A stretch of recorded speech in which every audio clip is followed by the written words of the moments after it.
एक गुरु अपने शिष्य के अत्यधिक विकास से बहुत ही खुश थे। उन्हें लगा कि अब शिष्य का मार्गदर्शन करने की कोई ज़रूरत नहीं है, इसलिए उस शिष्य को एक नदी किनारे बनी अपनी छोटी सी कुटिया में छोड़कर निकल पड़े। रोज़ाना सुबह स्नान के बाद शिष्य शेर की खाल से बने अपने कपड़े को सुखाने के लिए टांग दिया देता था। यही एकमात्र वस्तु थी जो उसके पास थी। एक दिन चूहों ने उस शेर की खाल को कुतर डाला। यह देखकर शिष्य बहुत ही उदास हो गया।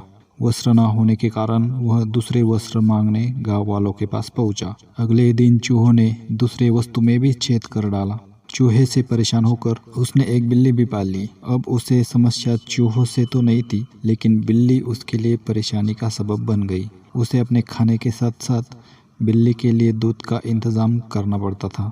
एक दिन उसे लगा कि मैं कब तक गांव वालों से मांगता रहूँगा, क्यों ना मैं खुद ही एक गाय रख लूँ। जब उसे गाय मिली तो फिर उसके लिए चारा मांगने की ज़रूरत पड़ी।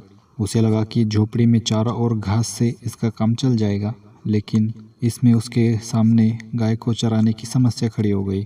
गाय को चराने के चक्कर में उसे ध्यान के लिए पूरा वक्त नहीं मिल पा रहा था, इसलिए इस काम के लिए उसने आदमी रख लिया। अब सवाल आया कि काम करने पर निगरानी की। इसके लिए उस शिष्य ने एक महिला से शादी कर ली जो इसके इन सारे कामों को निगरानी करती थी और उसके काम में हाथ बटाती। आगे चलकर ऐसा वक्त आया जब वह गांव का सबसे धनी व्यक्ति बन गया। कई सालों के बाद अचानक एक दिन गुरुजी उस गांव में पहुंचे। सब कुछ बदला हुआ देखकर वे दंग रह गए। उन्होंने देखा कि जहां कभी कुटिया हुआ करती थी वहां आज एक आलीशान इमारत खड़ी है। उन्होंने एक नौकर से पूछा, क्या यह वही जगह है जहां कभी मेरा एक शिष्य रहा करता था? नौकर उन्हें कोई जवाब देता इससे पहले ही गुरु का वह शिष्य हाजिर हो गया।